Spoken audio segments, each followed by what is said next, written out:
Welcome viewers, welcome to our channel.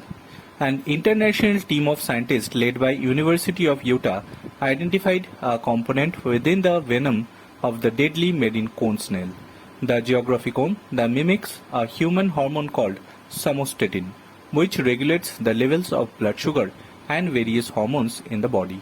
The hormone-like toxin-specific, long-lasting effects which help the snail hunt its prey could also help scientists design better drugs for hormone disorder and diabetes.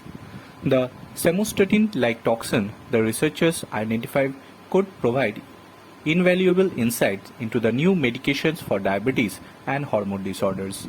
Somatostatin acts like a brake pedal for many processes in the human body, preventing blood sugar, various hormones and many other important molecules from rising dangerously high levels.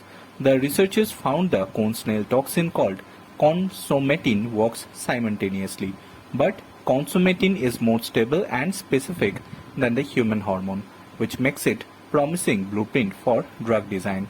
By measuring how consomatin interacts with somatostatin's target in human cell in a dish, the researchers found that consomatin interacts with the same proteins that somatostatin does, but while somatostatin directly interacts with several proteins, consomatin only interacts with one.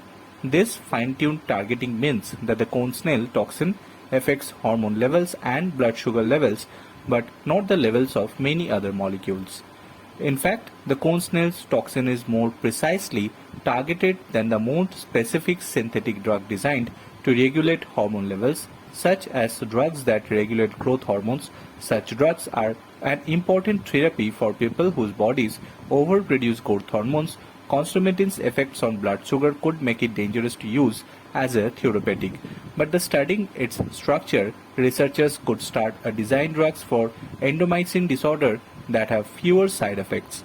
Consomatin is specific than top-of-the-line synthetic drugs, and it's also lasts for longer in the body than the human hormone, thanks to its inclusion of unusual amino acid that makes it difficult to break down.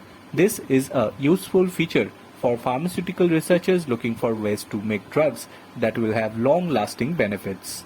Finding better drugs for studying deadly venoms may seem unintuitive, but Helena Safari, PhD Associate Professor of Biochemistry in Spencer Fox Eccles School of Medicine at the University of Utah and the senior author on the study, explains that the toxin's lethality of it's often aided by pinpoint targeting of specific molecules in a victim's body. That same precision can be extraordinarily used then treating disease. Venomous animals have, though, evolution fine-tuned venom components to hit the particular target in the prey and disrupt it. Safari says if you take one individual component out of the venom mixture and look at how the disrupts normal psychology, that pathway is often really relevant in disease for medical chemists. It's a bit of a shortcut. Consomatin shares an evolutionary lineage with cestomin, but over millions of years of evolution, the cone snail turned its own hormone into a weapon. As of Young puts it, cone snails are just really good chemists. Bureau Report.